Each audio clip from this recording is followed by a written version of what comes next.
Hey, what's going on, comic fans? Mr. Q Comics again with another haul video. Saturday morning, it's June 8th. It is an absolutely gorgeous day out today up here in New England.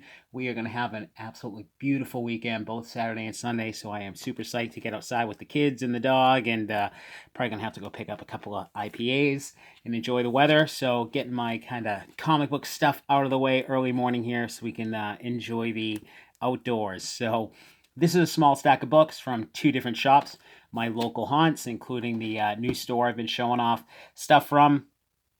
Mostly key issues, pretty much everything. I think one book's maybe a run filler for me. So I'm going to dive into the new shop first, which I think I hit these up probably back-to-back days.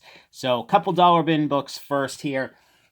Picked up a copy of Marvel Age number 12. I don't typically collect Marvel Age, but there are a handful of key issues, a lot of previews for kind of big first appearances or events have shown up in Marvel Age. I think I had the one for Beta Ray Bill in one of my last couple videos. So this right here, you've got preview sketches for the Alien Symbiote. How do you say that? Symbiote, I'm not sure. Tomato.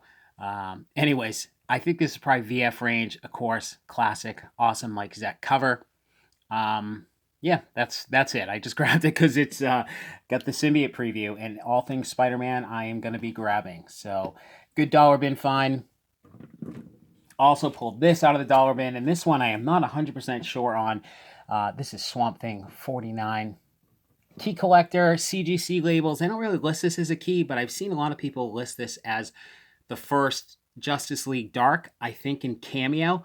And I think I showed number 50 off in one of my last two hauls. This is the cover I referenced there. I absolutely love this cover, this super close-up shot of Swamp Thing's face. Again, Alan Moore's story here, Stephen Bissett and John Totalman, I'm probably butchering that, their cover art. I love this one. So this one's in pretty good shape too. High VF, maybe VF near mint. So happy to have the set again. I think this book was hot for a little bit, and I'm not sure if it's still hot, but still, great dollar bin find, fantastic cover. This was my filler book, XMen number 90. Not in great shape, but it was only like $3. This is when the X-Men were doing reprints for, man, I think it was like a 30-issue run where they're just reprinting earlier stories. The X-Men weren't doing too good, obviously, up till they were revitalized with issue 94. But I believe this reprints X-Men 42, and there's also another story reprint of Amazing Adult Fantasy number 7. So it's just got some all the classics in there. I think you've got on the second story Stan Lee and Ditko art, and then you've got Buscema cover here. So this is just a run filler for me. X-Men's probably one of the few books that I'm trying to collect. Not the full run, but I definitely would like to have most of the X-Men books or all the X-Men books through the at least the Jim Lee run. So probably around 300 or so. But for $3, I'm definitely going to grab that to at least a placeholder till I have a better copy. All right, a little more modern stuff here. We've got Thor number 339. This is an awesome cover. This is Walt Simonson, story, cover, and art. Again, this was only a few dollars. I think this was $3. This is the first appearance of the Hammer Stormbreaker, which is Beta Ray Bill's hammer. So I'm grabbing anything related to Beta Ray Bill. And again, this is a book I've seen 15, 20, 25 bucks in certain places. This shop had it for $3, tucked right in with their back issues in great shape, very fine near mint, if not better. Newsstand copy. And I definitely dig that cover there. So psyched to find that for that price. More Swamp Thing. I've been showing these off in a lot of my videos. This one's Swamp Thing number 7. Another absolutely fantastic Bernie Wrightson cover. I think this is the first team up of Swamp Thing and Batman. Looks fantastic. I didn't realize till I got home, and I don't know if I'm going to be able to pick it up in the camera here, but right here, you can kind of see a bend. It was kind of folded over, but this way. So kind of like a sub crease, but the opposite direction. And it's really weird. This book's got like a super, super glossy finish, but it was only $10. This is usually a lot more expensive than that. These Swamp Thing Bronze Age run, they they go for pretty good money, this Bernie Wrightson art. So psyched to get it for $10. And I don't know, maybe at some point it can get pressed out when I figure out how to do that. But for now, it looks gorgeous. You don't even notice it, so it presents beautifully. So I am psyched to find that for that price.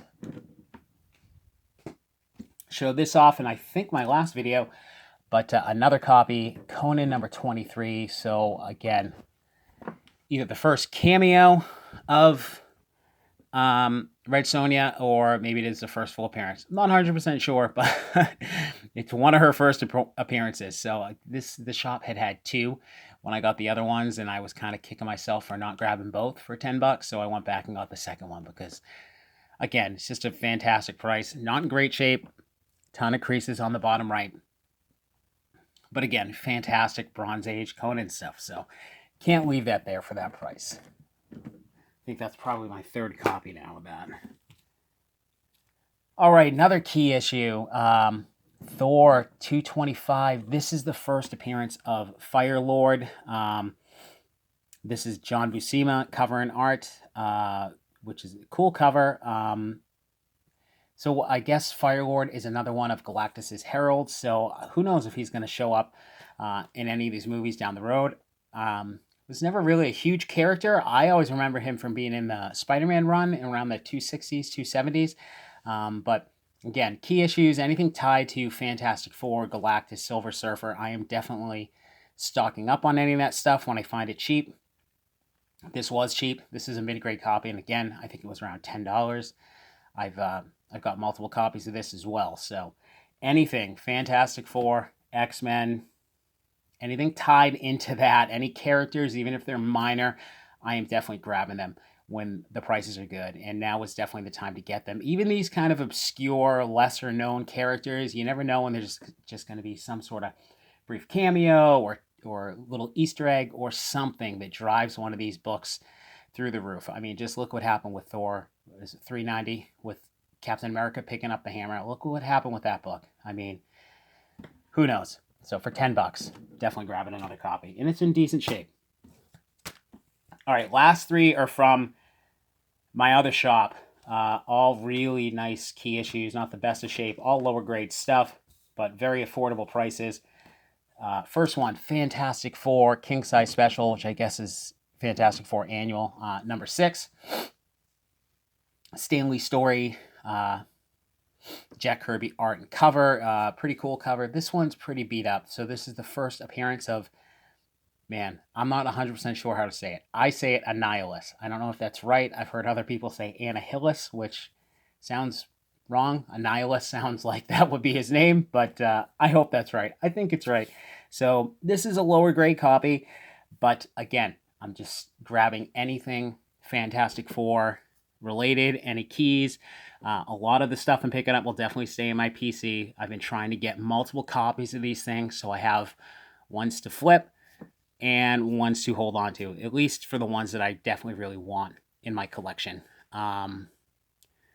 This shop got in just a ton of Fantastic Four books. They got in, I've shown off a lot of these Fantastic Four books I've been picking up, so kind of every week, every couple weeks, I'm in there and I'm grabbing something else. You know, can't get it all at once, but he just has a ton of these keys, so I've kind of been able to fill in a lot of these hot books for the Fantastic Four. So psyched to find that one. I've been looking for it for a couple months and haven't had any luck finding it. So, and I think that was in the $30 range. Another key issue, not Fantastic Four, a book I have, but Amazing Spider-Man. Of course, my favorite title, issue 46, which is the first appearance of the Shocker. Stanley Story, John Romita art. Again, this is low grade. This is probably in the good range. I can't tell. I think the cover is off at the top staple. You can see it's really beat up, but again, this was in the $30 range. So, you know, it's an early, you know, what is this, 1963, I think. So this is definitely a good book for $30. So I'm not going to leave a second copy behind. We'll probably flip this at some point or use for trade down the line.